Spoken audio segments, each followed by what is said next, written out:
And joining me in studio is Tom Gross, British political commentator and Middle East expert. Thank you very much for joining me this evening, Tom.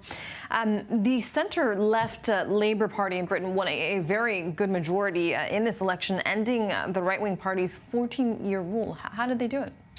Well, in a way, it's just good fortune or good luck, because the Conservative Party imploded. What's strange about this result is that Labour have got 2/3 of the parliamentary seats, but they only got 1/3 of the vote. And in fact, in terms of actual votes, it went down compared to the 2017 election under the previous leader, much more radical, Jeremy Corbyn. So although this is being perceived as a victory for a more moderate leader of Labour now, Keir Starmer, it's got much more to do with divisions on the right between the Conservative Party and this new further right Reform Party under the man who led the Brexit campaign, Nigel Farage, and also people are just totally tired and sick of Conservative mismanagement towards the end of these 14 years. So yes, it's going to appear that Britain's an outlier compared to most European countries, democracies which are moving to the right, and it appears Britain's moving to the left, and that is the case in the actual result of the election, but not necessarily in the sentiment of the electorate or population.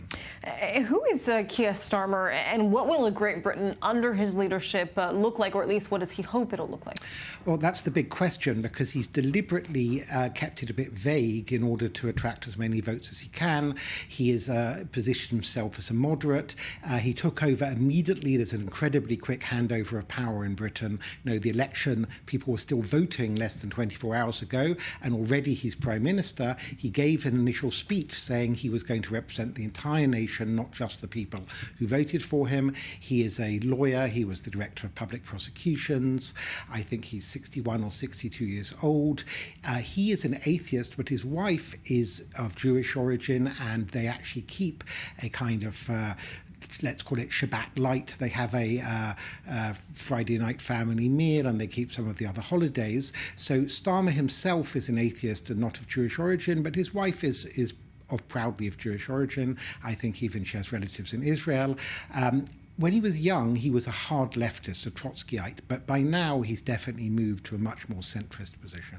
And that leads me to my next question. The British Labour Party has been controversial for years, rotten with anti-Semitism, specifically under the leadership of former Labour leader Jeremy Corbyn. Are British Jews concerned about this election? Well, yes and no.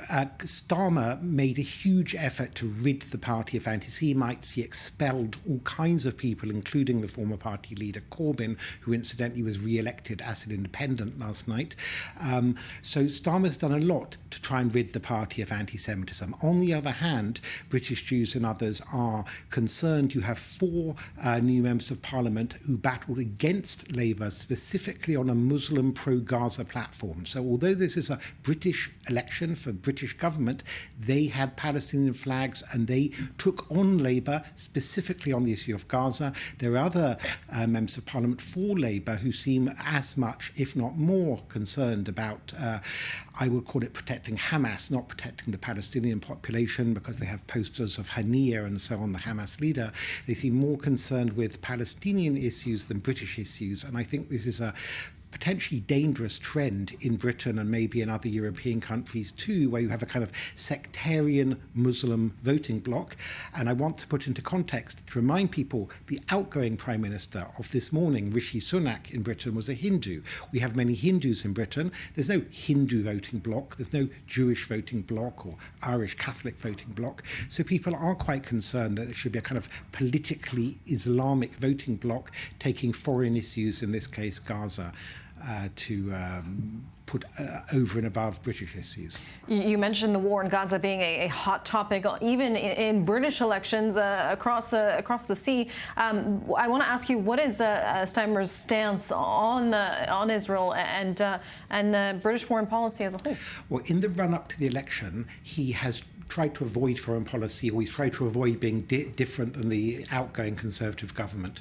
So he's been relatively supportive of Israel. I mean, he's also supportive of Palestinian rights, but he has not wanted to impede a victory over Hamas, let's put it like that. He was lukewarm about the idea of a ceasefire that would leave Hamas in place. However, he's going to come under enormous pressure from within his own party.